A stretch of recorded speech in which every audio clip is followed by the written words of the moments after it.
In the late 1990s South, the underground black metal scene was already notorious for its extreme music, controversial ideologies, and violent outbursts. But one band would push the boundaries beyond mere shock value: Blood Requiem. What started as an obscure Swedish band with a cult following soon spiraled into something far more sinister. Their music was only part of their legacy. Their true impact was measured in blood. The birth of Blood Requiem. Blood Requiem was formed in 1997 by 4 men with a singular vision: to create not just music, but a movement, one that blurred the line between art and reality, between performance and ritual. Jonas the Priest Halvorsen was the mastermind, charismatic, unpredictable, and deeply obsessed with occultism. He saw the band as a vehicle for something far greater than fame. He preached the concept of the symphony, a ritualistic ideology that revolved around sacrifice, pain, and devotion to the void. Jonas was joined by Erik "Dagger" Nyström, the violent and unpredictable guitarist known for slashing his own arms on stage.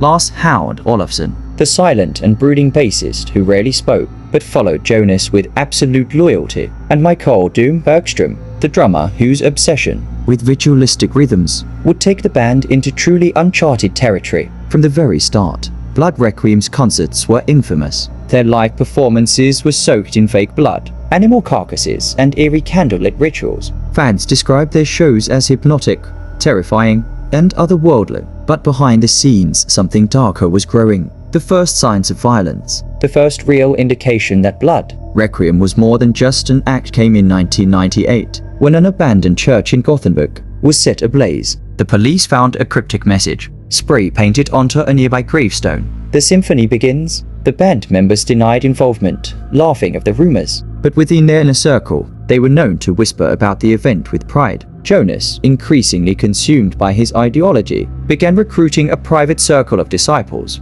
fans willing to do more than just listen. He preached that their music was a form of invocation, a way to summon and channel a force beyond death. To his most devoted followers, Jonas was no longer just a musician. He was a prophet. Then, people started disappearing. The murder pact. The first known victim was Oscar Lindgren, a 17-year-old fan who idolized the band. He had tattooed Blood Requiem's sigil onto his chest and frequently hung around them after shows. One night, he was invited to an after-party with the band. That was the last time anyone saw him alive. Days later, Oscar's mutilated body was discovered deep in the forest. His eyes had been removed, his body covered in bizarre symbols carved into his flesh. His tongue had been cut out and placed in his hands, a disturbing detail that authorities would later connect to ancient ritual sacrifices. The police had no concrete evidence linking Blood Requiem to the murder, but those close to the band claimed that Jonas spoke of Oscar's death with reverence, calling it a necessary act for the next stage of the symphony.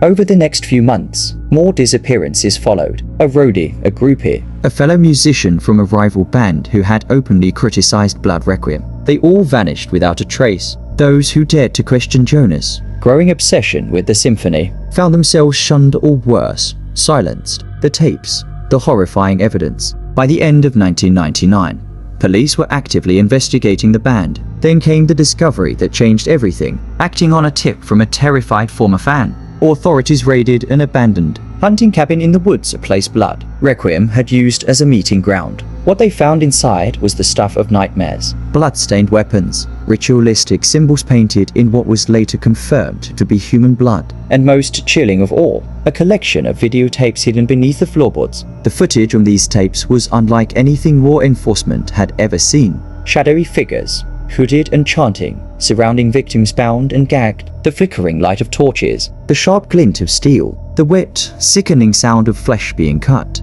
the agonized screams of those being offered as sacrifices. In one of the final tapes, Jonas himself appeared on camera. He stared directly into the lens, his face smeared with blood, his grin wide and unsettling. And then, in a slow, deliberate whisper, he spoke. The symphony is not over. The fall of Blood Requiem. With overwhelming evidence, the authorities arrested Jonas and Erik immediately. Lars was caught attempting to flee the country, but Mikael, the drummer, the enigma, was nowhere to be found. Some believe he escaped into the dense Swedish forests, while others whisper that he was the band's final sacrifice. The trial of Blood Requiem became a media circus. Jonas showed no remorse. He smiled throughout the proceedings, his eyes burning with an eerie intensity. When the judge read his sentence, life in prison without the possibility of parole. He simply laughed and whispered. The melody lingers. Eric received a life sentence as well, while Lars, despite claiming he had no part in the murders, was sentenced to 25 years for aiding in cover-ups. The legend lives on, though the band was dismantled.